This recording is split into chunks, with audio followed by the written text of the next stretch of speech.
जिस आज का जो टॉपिक है मानव नेत्र। ठीक। जैसे मानव नेत्र इस एग्जाम में पूछ सकता है कि मनुष्य के आँख का सचित्र वर्णन करें।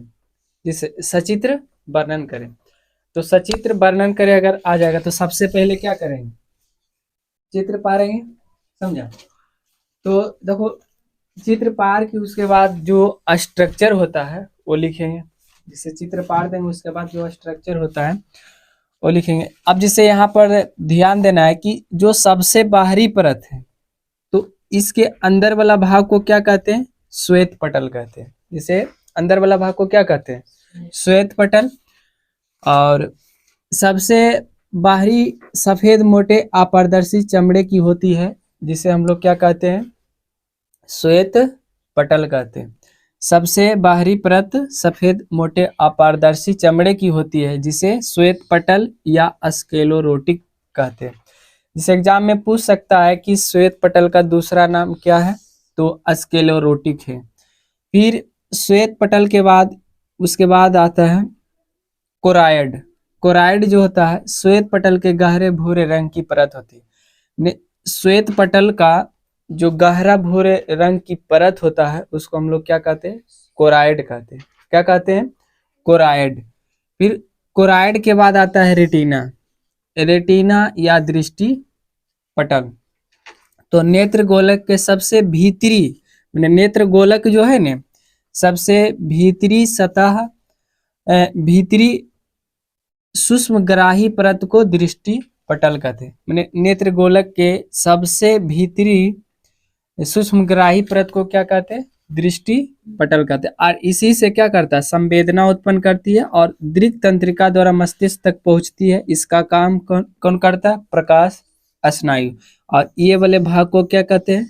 प्रकाश स्नायु कहते हैं। जैसे पूछ सकता है कि प्रकाश स्नायु किसे कहते हैं, तो संवेदना, जिसे रेटिना जो संवेदना उत्पन्न करती है और दृक तंत्रिका द्वारा मस्तिष्क तक पहुंचती है, तो उसको हम लोग क्या कहते हैं? प्रकाश स्नायु कहते हैं। आंख जो है ना, आंख का प्रकाश स्नायु। अब जैसे ही पूरा गोल है, तो गोल को हम लोग क्या कहते हैं? नेत्र गोलक। तो आंख के गोले के भाग को नेत्र गोलक कहते हैं। आंख के गोले के भाग को क्या कहते हैं? नेत्र गोलक कहते हैं। फिर उसके बाद आते हैं जलीय दर्भ। अब जैसे इसमें जलीय दर्भ है, ये पूरे में क्या भरा है? जलीय दर्भ भरा। तो आंख के कॉर्निया जो है के बीच का भाग जो दर्भ भरा था उसको हम लोग क्या कहते हैं?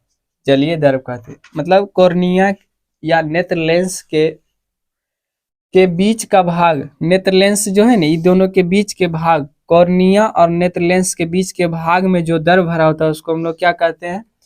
जलीय दर्भ कहते हैं। अब पुतली देखो क्या है, परितारिका के बीच के छेद को हम लोग क्या कहते हैं? पुतली कहते हैं।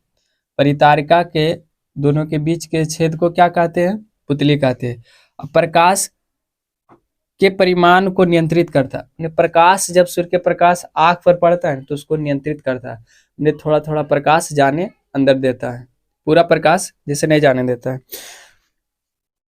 अब जैसे पुतली समझ गया कि परितारिका के बीच का छेद को हम लोग पुतली कहते हैं। अब प्रकाश के परिमाण को नियंत्रित करता है। जैसे जैसे ही प्रकाश आता है तो उस भाग को नियंत्रित करता है कि बहुत सारा, जैसे उसके साथ कचरा आता है तो कचरा को क्या करता है? बाहर ही फेंक देता है।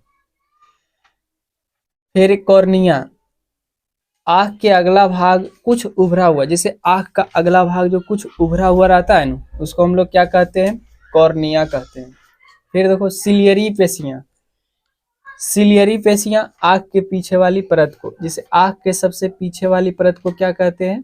सिलियरी पेशियां कहते हैं। क्या कहते हैं? सिलियरी पेशियां। फिर है आइरिस। आइरिस सबसे आगे वाली अपारदर्शी परत सिकुड़ना और फैलना डायफ्राम के रूप में रहती है, जिसे आइरिस कहते हैं। जिसे देखता है कि पहले सिकुड़ता है, फैलता है, समझा, जो डायफ्राम के रूप में रहता है तो उसको हम लोग क्या कहते हैं? आइरिस कहते हैं। अब समझना है कि जिसे लेंस रहता है, आंख में भी लेंस रहता है जो कि उत्तल लेंस की तरह काम करता है। जैसे आप कहेगा सर लेंस तो लगाए नहीं, लेकिन तब भी पर नेत्र लेंस रहता है जिसको हम लोग उत्तल लेंस के रूप में जानते हैं। जिलेटिन जैसे पारदर्शक तथा मुलायम पदार्थ से बने उत्तल लेंस को हम लोग क्या कहते हैं? नेत्र लेंस कहते हैं। अब कचाव दर, लेंस तथा रेटिना के बीच के भाग को क्या कहते हैं? कचाव दर। जैसे एग्जाम में पूछ सकता है कि लेंस तथा रेटिना के बीच के भाग को कौन सा दर भरा होता है? तो कचाव दर भरा होता है। फिर उसी तरह है फिर है कॉर्निया और नेत्र लेंस के बीच कौन सा दर भरा होता है? तो जलीय दर भरा होता है। तो ये सब जो है कंफ्यूजन मतलब कुछ क्वेश्चन टॉपिक डाल देता है, तो सब ध्यान दें। और जैसे इसको 3-4 बार पढ़ लेना तुरंत याद हो जाए। ठीक है, रहने देते हैं।